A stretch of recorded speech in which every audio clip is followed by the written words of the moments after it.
वकाना अपने दादा की हिना गुड़ियों की प्रशंसा करता है। उनसे खुश होकर वह निर्णय लेता है कि वह भी अपने दादा के नक्शे दम पर चलेगा और एक कुशल गुड़िया शिल्पकार बनने का प्रशिक्षण शुरू करता है। वह अपने दादा की दुकान में मदद करता है और खुद को निरंतर बेहतर बनाने का प्रयास करता है। हालांकि भले ही वह रात भर पेंटिंग करता रहा, फिर भी उसे अपने परिणामों से संतुष्टि नहीं मिली और वह केवल गुड़ियों के कपड़े सिलने में ही सक्षम था। लेकिन चूंकि वकाना सिर्फ गुड़ियों से ही निपटना जानता है, उसका कोई दोस्त नहीं है और यहाँ तक कि उसके दादा भी चिंतित हैं। वह अपनी हाई स्कूल क्लास में देखता है, हर कोई अलग विषय पर बात कर रहा है और सोचता है कि वह कभी सामाजिक नहीं बन पाएगा क्योंकि उसकी रुचि केवल गुड़ियों में है और वह अकेला महसूस करता है। तभी स्कूल की लोकप्रिय लड़की मारिन उसकी बाह पर एक दाग देखती है और चिंतित होती है कि कहीं वह घाव तो नहीं, जबकि वास्तव में वह स्याही का धब्बा होता है। वकाना शर्मिंदा होता है और डरता है कि कहीं उसका राज खुल न जाए। वह मारिन और उसके दोस्तों की बातें सुनता है। उसके दोस्त एक ऐसे लड़के से मिले जिसने एनीमे पसंद करने पर उसका मजाक उड़ाया, जिससे वो गुस्सा हो गई क्योंकि उसे लगता था कि किसी की पसंद का मजाक नहीं उड़ाना चाहिए। वकाना उसे देखता है, दोस्तों से घिरी, लोकप्रिय, उत्साहित और जैसी है वैसी ही स्वीकृत। वह सोचता है कि वे अलग अलग दुनिया में रहते हैं और ऐसा जीवन कितना अच्छा होता। फिर वह कमरा साफ करने लगता है, अकेले, क्योंकि बाकी साथी जो मदद करने वाले थे हमेशा उसे अकेला छोड़ जाते हैं। उसे इससे फर्क नहीं पड़ता क्योंकि वह सोचता है कि यह उनसे बातें खत्म हो जाने से बेहतर है। जब मारिन आकर कमरा साफ करने लगती है, उसे पता चलता है कि सिर्फ वे दोनों ही सफाई कर रहे हैं और बाकी साथी चले गए हैं। वह सवाल करती है कि वकाना दूसरों द्वारा इस्तेमाल किए जाने को कैसे स्वीकार कर लेता है और कि उसे हमेशा अपने लिए खड़ा होना चाहिए और अपनी भावनाएं व्यक्त करनी चाहिए। ये बातें दिनों तक वकाना के दिमाग में घूमती रहती हैं। घर पर एक और गुड़िया के कपड़े सिलते समय उसे पता चला कि सिलाई मशीन पुरानी होने के कारण खराब हो गई थी, जिससे वह दुखी हुआ। लेकिन उसे याद आया कि स्कूल में एक सिलाई मशीन थी जिसका कोई उपयोग नहीं करता था, यानी वह आजाद होगा और पकड़े जाने का कोई खतरा नहीं होगा। वह वहाँ मशीन इस्तेमाल करने जाता है। वह उत्साहित होकर गुड़िया से बातें करने लगता है। जब मारिन आ जाती है, डर कर वह गुड़िया गिरा देता है और उठाने दौड़ता है। वह मारिन के मजाक का सामना करने को तैयार होता है, लेकिन हैरान रह जाता है जब देखता है कि वह उसकी सिलाई देख उत्साहित लग रही थी। वह बताता है कि उसके परिवार की गुड़िया की दुकान है और मारिन उसके हाथ की गुड़िया देखना चाहती है। वह बहुत खुश है क्योंकि पहली बार किसी ने उसकी पसंदीदा चीज की तारीफ की थी। मारिन पूछती है कि क्या उसने गुड़िया बनाई, पर वह बताता है कि वह सिर्फ कपड़े बना सकता है। यह सुनकर मारिन अचानक अपने कपड़े उतारने लगती है, जिससे वह भ्रमित हो जाता है कि क्या हो रहा था। आखिर वो बिना किसी स्पष्टीकरण के अपने कपड़े उतार रही थी। लेकिन जब वाकामा उसे देखता है तो पाता है कि वह एक पोशाक पहने हुए थी। समझ नहीं पा रहा था। मारिन बताती है कि वह एक किरदार का कॉस्प्ले करने के लिए यह पोशाक बना रही थी, पर चूंकि उसे सिलाई के बारे में कुछ नहीं पता था, पोशाक बिल्कुल भी उस किरदार जैसी नहीं लग रही थी। वाकामा पोशाक को करीब से देखता है और उसमें मौजूद सभी खामियों को बताने लगता है। आलोचना में थोड़ा ज्यादा ही कह देता है, पर जब उसे एहसास होता है तो वह तुरंत माफी मांगने लगता है। वह उसे आश्वस्त करती है कि वह नाराज नहीं है और उसके पास न तो सिलाई मशीन है और न ही उसे उसका इस्तेमाल आता है, इसलिए वह अपने पसंदीदा किरदार की तरह कपड़े पहनने की इच्छा पूरी करने के लिए कॉलेज जा रही थी। मारिन उससे अपने कॉस्प्ले के लिए कपड़े बनाने में मदद मांगती है। वह बताता है कि उसने पहले कभी लोगों के लिए कपड़े नहीं बनाए, इसलिए उसे नहीं पता कि वे कैसे लगेंगे, लेकिन वह अपना सर्वश्रेष्ठ देने का वादा करता है। वह खुशी से उछल कूद करने लगती है, जश्न मनाते हुए कि आखिरकार वह अपने प्रिय पात्र की वेशभूषा पहन पाएगी। वह उस पात्र के बारे में बताने लगती है कि यह एक गेम था, और जैसे जैसे वह बताती है, वकाना को एहसास होता है कि यह एक वयस्क गेम है। वह कहता है कि उसने सोचा था लड़कियों को ऐसे गेम पसंद नहीं होते, पर वह जवाब देती है कि किसी चीज को पसंद करने में लड़का या लड़की होने से कोई फर्क नहीं पड़ता। उसे याद आता है जब बचपन में उसे गुड़ियों के शौक के लिए सवाल किए गए थे और वह उससे सहमत होता है। अगले दिन मारिन अचानक उसके घर आ जाती है, जिससे वकाना हैरान रह जाता है क्योंकि उसने उसे अपना पता नहीं बताया था। वह बताती है कि उसने इंटरनेट पर गुड़िया की दुकान का नाम खोजकर पता ढूंढ लिया था और वह इसलिए आई थी ताकि वह कपड़े बनाने के लिए उसका माप ले सके। वह सीधे उसके कमरे में घुस जाती है, जिससे वकाना बहुत शर्मिंदा हो जाता है क्योंकि किसी और ने नहीं बल्कि उसके दादा ने वहां प्रवेश किया था। वह उसे माप लेने को कहती है। उसका माप लेते समय वह बताता है कि सिलाई की किताब के अनुसार उसे अपने अंडरवियर में रहना आवश्यक है और उसे किसी और से इसे पूछने को कहता है। पर जब उसे पता चलता है कि वह पहले से कपड़े उतार रही थी, वह हताश हो जाता है। पर वह समझाती है कि वह बिकनी में आई थी ताकि कोई समस्या न हो, लेकिन इससे स्थिति बेहतर नहीं होती और वह सारी स्थिति से शर्मिंदा रहता है। चेहरे पर थप्पड़ मारने के बाद उसने इसे पेशेवर तरीके से लेने का फैसला किया। चूंकि यह मारिन के लिए महत्वपूर्ण था, वह ध्यान से उसका माप लेने लगता है। किंतु जब बस्ट मापने का समय आता है, वह फिर से असहज हो जाता है, लेकिन केवल माप लेने पर ध्यान केंद्रित करने में सफल होता है। क्योंकि वह वहां सहज दिख रही थी, लेकिन जब वह अंततः स्थिति के साथ सहज हो जाता है, तब मापने का समय होता है उसके पैर। वह माप पर इतना ध्यान दे रहा था कि उसे एहसास नहीं हुआ कि वह बहुत करीब है और वह शर्मिंदगी से लाल हो जाती है। सभी माप लेने के बाद वह उससे पूछता है कि क्या उसे इस स्थिति से कोई समस्या है। वह हाँ कहती है, पर वह समझ नहीं पाता स्थिति को। वह कहता है कि वह बहुत व्यस्त है और वह समझ नहीं पा रहा स्थिति को। वह कहता है कि वह बहुत व्यस्त है और वह समझ नहीं पा रहा स्थिति को। वह कहता है कि वह बहुत व्यस्त है और वह समझ नहीं पा रहा स्थिति को। वह कहता है कि वह बहुत व्यस्त है और वह समझ नहीं पा रहा स्थिति को। वह कहता है मारेन का कॉस्प्ले, उसका चुटीला अभिनय अगले दिन उसे सुस्त छोड़ दिया। वह मारेन के दोस्तों से मिलता है, खुश कि मारेन स्कूल में भी उससे सामान्य बात करेगी। हालांकि इससे अन्य छात्र उन दोनों पर टिप्पणी करने लगते हैं, यहाँ तक कि पूछते हैं कि क्या वे डेटिंग कर रहे हैं। फिर वह स्कूल में पूरे दिन उससे बचता है, लेकिन स्कूल के बाद वह उससे मिलती है और पूछती है क्यों बच रहा था। वह बताता है कि लोग उनके बारे में बात कर रहे थे और उसे लगा कि यह उसे परेशान करेगा, लेकिन उसे इससे कोई फर्क नहीं पड़ता और वह उसे अपने कॉस्प्ले की खरीदारी के लिए ले जाती है। पर वकाना ज्यादा तैयार निकलता है। उसने खरीदने की चीजों की सूची और कपड़ों के विस्तृत चित्र बनाए थे, ऐसे विवरण के साथ जो उसने भी, जो एक प्रशंसक थी, ध्यान नहीं दिया था। वे सभी जरूरी चीजें खरीदना शुरू करते हैं, पर वह देखती है कि हालांकि वह जानती है चरित्र अच्छी तरह से, वह हमेशा बेहतर चुनाव करता है, जैसे कपड़े और विग का चयन। वह खरीदारी में साथ जाने और मदद करने के लिए उसका शुक्रिया अदा करती है चुनाव में। बाहर निकलते हुए मारेन वकाना को कॉस्प्ले की दुनिया समझाने लगती है। कहती है कि कई मौके हैं जहां वह अपना कॉस्ट्यूम पहन सकती है, जैसे इवेंट्स या स्टूडियो में या घर पर फोटो खिंचवाना। वह एक मशहूर कॉस्प्लेयर का उदाहरण देती है जो अपने कॉस्प्ले की तस्वीरें पोस्ट करने के लिए जानी जाती है। हालांकि उसकी पहचान गुप्त है क्योंकि वह कभी इवेंट्स में नहीं जाती। फिर मारेन उसे कई मशहूर कॉस्प्लेयर्स की तस्वीरें दिखाने लगती है, कुछ देर तक तस्वीरें दिखाने और यह कहने के बाद कि वे सभी खूबसूरत लगती हैं। मारेन देखती है कि वह चुप है और पूछती है कि क्या उसे वे पसंद नहीं आई। वह बताता है कि ऐसा इसलिए है क्योंकि बचपन में उसे गुड़िया इतनी अनोखी और मनमोहक लगती थी कि उसने जीवन में कभी किसी और चीज को सुंदर नहीं कहा, क्योंकि यह उसके लिए बहुत महत्वपूर्ण हो गया था। उसके अर्थ को समझाने के बाद मेरन कहती है कि उसे हैरानी हुई कि उसने खेल खेला, क्योंकि जब भी उसने अपने दोस्तों को खेलने के लिए कहा, उन्होंने कभी नहीं किया। वह उसे फिर से धन्यवाद देती है कि वह उसके लिए सब कुछ कर रहा था और उसके सपने को सच करने के लिए कितनी मेहनत कर रहा था। और वह बताती है कि वह 2 हफ्ते में एक कॉस्प्ले कार्यक्रम कर रही है, जिसे सुनकर वाकाना चिंतित होता है। ऐसे कम समय में सब कुछ समाप्त करने में वह कैसे समर्थ होगा। छोटी अवधि में इतना कुछ करना बहुत है और यह अभी भी पहली बार है जब वह किसी इंसान के लिए पोशाक सिल रहा है। जब वह घर जाता है, उसके दादाजी पूछते हैं कि वह कहाँ गया था और वह कहता है कि वह खरीदारी कर रहा था एक दोस्त के साथ। लेकिन उसके दादाजी देखते हैं कि उसके पोते ने एक महिला के स्टॉकिंग और सस्पेंडर पहने हैं जो किरदार के लिए खरीदे थे। बेचारे बुजुर्ग को डर लगा और वह गिर गए और उन्हें अस्पताल जाना पड़ता है। वाकाना अपने चचेरे भाई को ढूंढता है जो अपने दादाजी को 2 हफ्ते तक आराम करने के लिए कहता है, क्योंकि वह अस्पताल के करीब था। वह मारेन को अपने दादाजी की दुर्घटना के बारे में बताता है। वह कहती है कि वह जल्द ही उनके स्वस्थ होने की कामना करती है और अगर उसे कुछ चाहिए तो वह उसे फोन कर सकता है। वह उसका धन्यवाद करता है, लेकिन उसकी मदद लेने से इनकार करता है। फिर भी वे आसानी से संवाद करने के लिए संपर्क साझा करते हैं। दादाजी की स्थिति को देखते हुए वकाना सिलाई के लिए समय को लेकर चिंतित है, क्योंकि उसे चाचा के घर दादाजी से मिलने और कपड़े सिलने के बीच समय का सामंजस्य बिठाना होगा। और स्थिति को और खराब करने के लिए उसे याद आता है कि उसे आने वाली परीक्षाओं की तैयारी भी करनी है। दादाजी के दुकान पर नहीं होने के कारण उसे वहाँ की सारी जिम्मेदारी भी संभालनी पड़ रही है। फोन कॉल और ग्राहकों का जवाब देना भी उसी के जिम्मे है। वकाना के व्यस्त कार्यक्रम को देखकर मारेन को चिंता होती है कि वह मुसीबत में है और उससे मिलकर उसका हाल जानने की कोशिश करती है। लेकिन भले ही वह संदेश भेजती है और उसके घर जाती है, इतनी व्यस्तता के कारण वह उससे मिल नहीं पाती। एक साथ इतनी सारी चीजों को निपटाते हुए वकाना थक चुका है। रातों को ठीक से न सो पाने के कारण उसकी आंखों के नीचे काले घेरे पड़ गए हैं। उसे एहसास होता है कि उसने गुड़ियों को पेंट करने का समय नहीं निकाला और याद आता है जब उसके दादा ने बताया था कि वह कभी भी एक दिन बिना पेंटिंग के नहीं रहते, क्योंकि अन्यथा पहले जैसा पेंट करने में कम से कम 3 दिन लग जाते। वकाना चिंतित होता है क्योंकि वह पेंटिंग में अच्छा नहीं रहा और कुछ दिन तो बिल्कुल भी अभ्यास नहीं करता था। वह रोने लगता है सोचकर कि वह कभी भी अपना हिना गुड़िया कारीगर बनने का सपना पूरा नहीं कर पाएगा। खुद को बेकार समझता है। वकाना को याद आता है कि उसने दादा से पूछा था कि क्या वे हमेशा काम करके थक नहीं जाते, पर दादा ने समझाया था कि ग्राहकों के खुश चेहरे देखकर थकान सार्थक लगती है। वह मारेन को याद करता है जो कपड़ों को लेकर बहुत उत्साहित थी और हालांकि वह बहुत थका हुआ था, वह सिलाई शुरू कर देता है पूरी रात जागकर। आखिरकार वह कपड़े पूरे कर लेता है और मारेन परिणाम देखकर रोमांचित हो जाती है। जब वह बताता है कि अब वह कॉस्प्ले इवेंट में जा सकेगी तो वह माफी मांगती है, यह समझाते हुए कि उसने इसे गलत समझाया था और उसने जाने की योजना नहीं बनाई थी क्योंकि उसे नहीं पता था कि वह पोशाक कब तक पूरी कर पाएगा। वकाना को राहत मिली क्योंकि वह चिंतित था कि अगर वह समय पर पूरा नहीं करता तो वह उसे निराश कर देगा। वह रोने लगी, बुरा महसूस करते हुए कि उसने सोचा था वह दादा की वजह से परेशान था, जबकि वास्तव में वह उसकी वजह से थक गया था और ठीक से सो नहीं पा रहा था। एक गलतफहमी के कारण मारेन उसे परेशान करने के लिए माफी मांगती है, लेकिन वह बताता है कि उसने भी उससे पूछने के बारे में नहीं सोचा था। हालांकि उसके पास उसका नंबर था, क्योंकि वह रोती रहती थी उसे खुश करने के लिए। वह उसे कपड़े पहनकर देखने को कहता है ताकि वह देख सके कि कोई बदलाव करना है या नहीं। फिर वह सुझाव देता है कि वह पोशाक के साथ विग और मेकअप भी लगाकर देखे, यह देखने के लिए कि सब कुछ ठीक है। वह उसे धन्यवाद देती है और धीरे धीरे फिर से उत्साहित हो जाती है।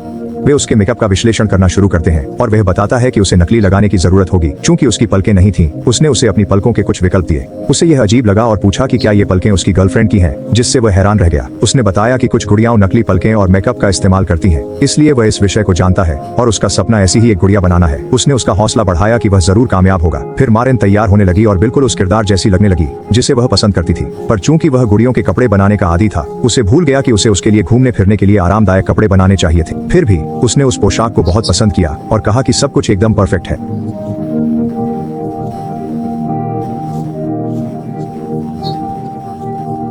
फोटोशूट के बाद वह अंततः कार्यक्रम में जाने का फैसला करती है।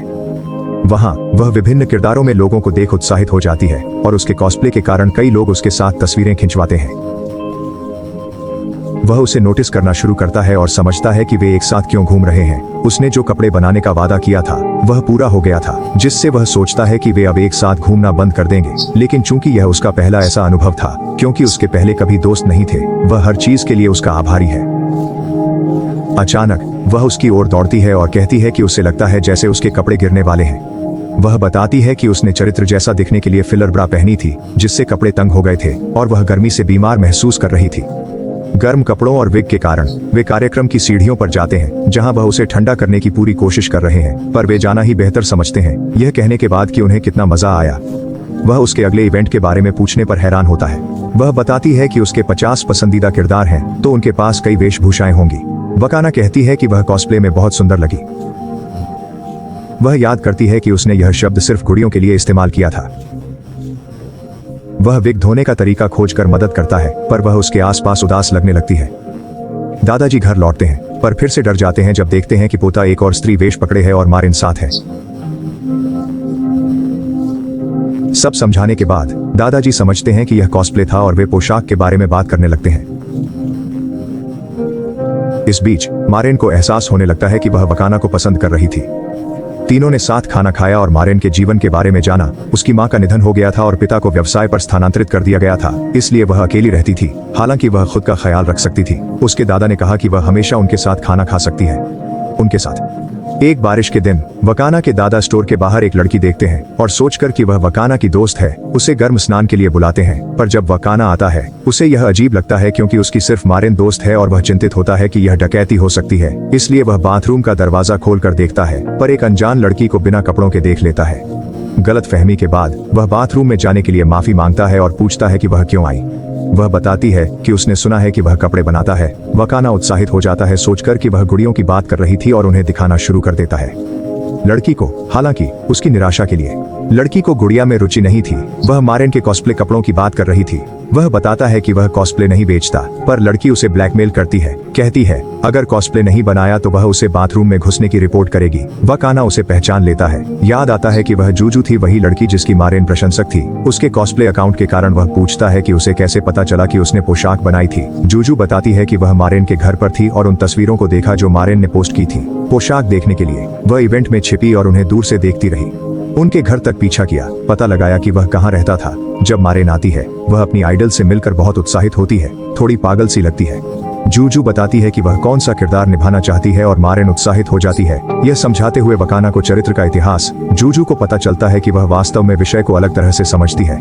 उसने जो कल्पना की थी उससे जूजू को बुरा लगता है, क्योंकि उसने मारेन को जज किया था, यह सोचकर कि वह एक कॉस्प्ले प्रेमी था जिसे कुछ भी सही समझ में नहीं आया। वह वकाना के संपर्क के लिए पूछती है जानकारी, और यह सोचकर कि वह और मारेन प्रेमी और प्रेमिका हैं। बताते हैं उसे कि वह केवल कॉस्प्ले के लिए उसकी संपर्क जानकारी चाहती है। इससे वकाना सभी घबरा जाता है, जो बताता है कि वह अपने जीवन में कभी दिनांकित नहीं होता है, जिससे मारेन यह सुनकर खुश हो जाता है। मारेन फिर जूजू से पूछता है कि क्या वह एक साथ कॉस्प्ले करने के लिए सहमत नहीं होगी, क्योंकि वे दोनों पसंद करते थे कहानी। लेकिन जूजू ने इस विचार से इनकार किया, लेकिन टिप्पणी करने के बाद कि वह तस्वीरें लेगी एक स्टूडियो में। मारेन और वकाना शुल्क को विभाजित करने की पेशकश करते हैं। यदि वे भी जाएंगे तो इसे बनाने के लिए उसके लिए सस्ता। वह अपनी कंपनी से सहमत हो जाती है, जिससे यह स्पष्ट हो जाता है कि यह होगा एकमात्र समय। फिर वह मारेन के घर जाता है एनीमे डीवीडी उधार लेने के लिए, ताकि पात्रों को देख सके। पाजामा पहनकर दरवाजा खोलने पर उसे शर्मिंदा होता है। मजेदार बात यह है कि वो इसे समझ नहीं पाती। स्वयं को बिना कॉन्टैक्ट लेंस पहने दरवाजा खोलती है और वो एनीमे साथ देखने की योजना बताती है। जब वो देखना शुरू करते हैं, मारेन को एहसास होता है कि वो अकेला है और यह एक तारीख जैसा अनुभव करती है। उसे शर्मिंदा हो जाता है, लेकिन वकाना के साथ रहने का मजा उठाती है, जिसे वह उत्साहपूर्वक इंतजार कर रही है, क्योंकि उसका ध्यान एनीमे में होता है, जिसके कारण वो भूख से मरने लगती है। और फिर उसे ओमराइस बनाने का विचार आता है। विचार करती है कि उन्हें वकाना के लिए दिल बनाकर दे सकती है, लेकिन वह शक्ल खो देते हैं। इससे उसने हार मान ली, लेकिन वकाना को स्वाद में अच्छा लगता है। कहता है कि वह मौजूदा ओमराइस से अच्छा है। घर पर वह अपने दादा से बात करता है। फिर से चिंतित है कि वो अपना सपना पूरा नहीं कर पाएगा, लेकिन उसके दादा कहते हैं कि उसकी नई गुड़िया में सुधार दिखा है, क्योंकि वो कॉस्प्ले के लिए मेकअप कर रहा है, जो गुड़िया पेंट करने जैसा ही है, जिससे उसके स्ट्रोक हल्के हो गए हैं। बाद में वो जूजू को कॉस्प्ले ड्राइंग भेजता है, जो उसके विस्तार से प्रभावित होती है। उसे कॉस्प्ले सुधारने की एक युक्ति सिखाकर वो बताती है कि उसकी छोटी बहन शिंजू ही है जो उसकी तस्वीरें खींचती और संपादित करती है। वह जानना चाहता है कि वो इतनी अच्छी तस्वीरें कैसे लेती है और शिंजू से मिलना चाहता है ताकि वह भी अच्छी तस्वीरें लेना सीख सके। वकाना शिंजू को बुलाता है और वे कल्पना करने लगते हैं कि शिंजू कैसी दिखती होगी। वे सोचते हैं कि वह एक प्यारी बच्ची होगी क्योंकि जूजू सबसे बड़ी है, पर आश्चर्य से शिंजू अपनी उम्र से बड़ी दिखती है, बिल्कुल जूजू के उलट।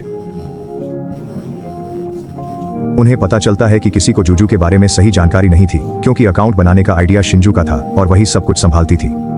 जूजू दूसरों से बातचीत में रुचि नहीं रखती, कहती है कि वह अपने लिए कॉस्प्ले करती है, इसलिए शिंजू उन्हें फोटोग्राफी सिखाना शुरू करती है।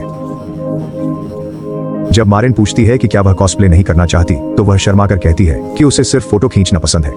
फिर वे वीकेंड पर मिलने का प्लान बनाते हैं। स्टूडियो पर जाएं और उस जगह को देखें जो वास्तव में एक परित्यक्त अस्पताल था जो जूजू को डराता है। वह वकाना से बात करती है और एक गुड़िया कारीगर होने के अपने सपने की खोज करती है और बताती है उसे कि जब वह एक छोटी लड़की थी तो उसका सपना एक जादुई लड़की बनना था एनीमे, लेकिन जब वह थोड़ी बड़ी हुई तो उसे एहसास हुआ कि यह कुछ ऐसा था जो केवल कल्पना का हिस्सा, लेकिन जब वह कॉस्प्ले से मिली तो वह उसे पूरा करने में सक्षम होने के लिए खुश थी, किसी तरह से सपना, भले ही वह बनावटी हो।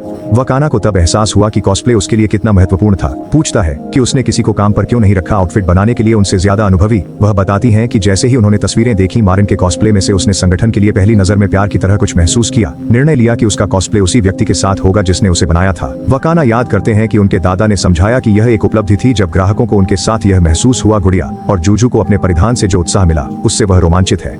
वह उसका हाथ पकड़ता है जिससे वह बेहोश हो जाती है क्योंकि वह पहले कभी किसी लड़के के इतने करीब नहीं आई थी। मारिन वकाना को समुद्र तट पर चलने के लिए बुलाती है। वहां पहुंचकर वे मजे करते हैं और वह अपने पैर भिगोने के लिए समुद्र में जाने का फैसला करती है और उसे साथ चलने को कहती है क्योंकि यह उसका पहला अनुभव है समुद्र तट पर। वकाना समुद्र को महसूस करके चकित है। वह बताता है कि चूंकि उसने अपना जीवन सिर्फ गुड़ियों में रुचि रखकर बिताया, उसे यह समझने में समय लगा कि उसे अन्य चीजों में भी रुचि लेनी चाहिए, इसलिए बहुत सी जगहें थीं जिन्हें वह नहीं जानता था। मारिन फिर उसे साथ घूमने के लिए बुलाती है ताकि वह अन्य स्थानों को जान सके। वह उसकी एक तस्वीर लेती है, उस पल को कैद करते हुए समुद्र में गिरने से ठीक पहले। कॉस्प्ले के अंत में तैयार होने पर दोनों कपड़े पहनकर देखते हैं और मारिन कपड़ों की गुणवत्ता से रोमांचित हो जाती है। स्टूडियो में जूजू और मारिन फोटो सत्र शुरू करने के लिए शिंजू और वकाना का इंतजार करते हैं। हालांकि वे उसे पता नहीं था कि वकाना ने शिंजू से फिर कॉस्प्ले के बारे में पूछा और यह कि शिंजू ने कबूल किया कि वह उसी एनीमे से एक प्यारा किरदार करना चाहती थी जो जूजू और मारिन कर रहे थे, लेकिन वह एक पुरुष किरदार था जो उसके अनुरूप नहीं था। वकाना ने उसे आश्वस्त किया, कहा कि जब वह मारिन के साथ इवेंट में गया था उसने कई लोगों को विपरीत लिंग के पात्र पहने देखा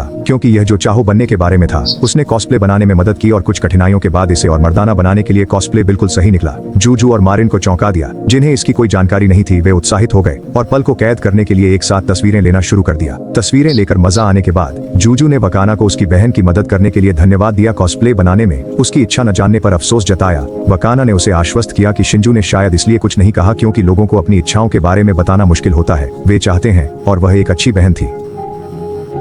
घर पर जूजू और शिंजू तस्वीरें देखते हैं जो उन्होंने ली। स्पष्ट है कि जूजू वकाना के लिए कुछ अलग महसूस करने लगी थी। वह चिंतित थी कि उसकी बहन को उसका कॉस्प्ले पसंद नहीं आया, पर वह बताती है कि यह वास्तव में बहुत अच्छा था। उसे थोड़ी जलन भी हुई। शिंजू हैरान है क्योंकि जूजू हर कॉस्प्ले में खूबसूरत लगती थी, पर वह बताती है कि अपने आकार के कारण वह सभी पात्र नहीं कर सकती जो वह चाहती है क्योंकि उसे लगता है वे अच्छे नहीं लगेंगे, इसलिए वह सिर्फ वही चुनती है जो फिट होते हैं और इसी वजह से उसका हमेशा अच्छा परिणाम होता है। वह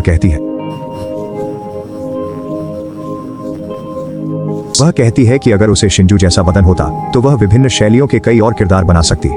शिंजू कहकर खुश हो जाती है कि वह कॉस्प्ले करने में जारी है और जूजू कहती है कि शायद वे फिर से एक समूह के रूप में कर सके क्योंकि ये सबको बहुत मजा आया था। मारिन अगले कॉस्प्ले का विचार करने के बाद वकाना सोचता है कि क्योंकि यह बाकी से सरल है उसे इसे जल्दी समाप्त करने में मदद मिलेगी, लेकिन वह यह जानता है कि ये एक ऐसी पोशाक होगी जो, चलो मानो, दूसरों से बहुत अधिक छोटी है, जो मारिन का शरीर दिखाती है और उसे बेचैन कर देती है। और वे एक दिन शॉपिंग के मजे के बाद उससे समझाते हैं कि उसे उन कपड़ों में देखकर अच्छा नहीं लगेगा, इसलिए वे इससे सहमत होते हैं कि वह अब इस बात का ध्यान रखेगी जो कैरेक्टर्स के कपड़े चुनते समय था। दोनों ने बाकी दिन मंगा कॉफी में बिताने का निर्णय लिया, एक जगह जहां लोग मंगा पढ़ते हैं, लेकिन चूंकि जगह संकुचित थी वे पास पास रहते हैं, जिससे वकाना स्थिति को लेकर घबराया हुआ था। मारिन उसे एक पसंदीदा मंगा दिखाती है और बताती है कि वह उसके एक किरदार का कॉस्प्ले करना चाहती थी, लेकिन वह किरदार चोटियां पहनता था और उसे लगा कि यह उस पर झंचेगा नहीं। पर वकाना कहता है कि वह चोटियों में बहुत अच्छी लगेगी, तो वे यही अगला कॉस्प्ले करने का फैसला करते हैं। मंगा पढ़ने के बाद वकाना को पता चलता है कि यह किरदार दूसरों की तुलना में कम विस्तृत है और पीछे की तरफ होने के कारण ठीक से दिखाई नहीं देता, इसलिए उसे खुद ही सोचना पड़ेगा कि वह कैसी दिखेगी। पोशाक तैयार होने पर वे मारिन द्वारा चुनी गई नई जगह पर फोटो खिंचवाने का प्लान बनाते हैं, लेकिन वहां पहुंचकर पता चलता है कि वह एक मॉडल है, जिससे वकाना शर्मिंदा हो जाता है। मारिन जब वकाना द्वारा बनाई गई पोशाक पहनती है जो उसकी किरदार की कल्पना पर आधारित थी, तो वे तस्वीरें लेना शुरू कर देते हैं। कई तस्वीरें लेने के बाद वकाना को लगता है कि एक बेहतर कोण चाहिए जो उसे चरित्र जैसा दिखाए, तो वह उसे अपने ऊपर खड़े होने को कहता है। लेकिन तस्वीर लेने के बाद वे महसूस करते हैं कि यह स्थिति थोड़ी ज्यादा अंतरंग थी, खासकर जहां वे थे। और मामला और बिगड़ जाता है जब बत्ती चली जाती है, जिससे दोनों बहुत शर्मिंदा हो जाते हैं। अगले दिन मारिन को याद आता है कि उसका होमवर्क स्कूल में रह गया है, तो वह वकाना के साथ उसे लेने जाती है। फिर वे स्कूल के पूल में तैरने का फैसला करते हैं, पर मारिन गिर जाती है और वकाना उसे बचाने कूदता है क्योंकि वह तैर नहीं सकती, लगभग डूब जाती है। उसे पूल से बाहर निकालने के बाद वह याद करता है कि उसे समुद्र तट पसंद था और पूछता है कि क्या वह तैर न सकने पर भी मजे कर सकती है। वह बताती है कि वह रेत पर तस्वीरें लेती है, खाती है और दृश्यों का आनंद लेती है, और उसे एहसास होता है कि उसे भी गुड़िया पेंट करना पसंद है, भले ही वह अच्छी तरह से पेंट नहीं कर सकता। चेहरे अच्छे से देख पाती है, पर फिर भी उसे डूबने से बचने को कहता है। रात को वे आतिशबाजी देखने एक त्योहार में साथ मिलते हैं। याद आया कि हर साल वह अकेले कमरे में पटाखों की आवाज सुनता था, पर अब वह उसके साथ उन्हें निहार रहा था। वे एक दूसरे को देखने लगते हैं। पीछे धीमा संगीत बज रहा है। उस माहौल में जब लगता है कि वे चुंबन करेंगे, वह उसका मजाक उड़ाती है, दिखाकर कि उसकी जीभ नीली हो गई है जो वह खा रही थी, और कुछ नहीं होता। बाद में जब वकाना सोने की तैयारी कर रहा है, मारिन फोन करती है कि उसने एक डरावनी फिल्म देखी और अकेली होने से डर गई, सो नहीं पा रही। वे तब तक बात करते हैं जब तक वह शांत नहीं हो जाती, साथ बिताए मजेदार पलों को याद करते हुए, पर वह बहुत थका होने के कारण सो जाता है और मारिन अपने दिल की बात कहती है कि वह उससे प्यार करती है। दोस्तों, चैनल अभी छोटा है, आपके समर्थन की जरूरत है। वीडियो पसंद आया तो लाइक करें और सब्सक्राइब करें। धन्यवाद, ख्याल रखना। Thank you so much for taking the time to my YouTube video. Your support means the world to me. I hope you found it enjoyable and insightful. If you liked it, please consider subscribing and sharing your thoughts in the comments. I love from you. Stay tuned for more content, and thank you once again for being part of this journey.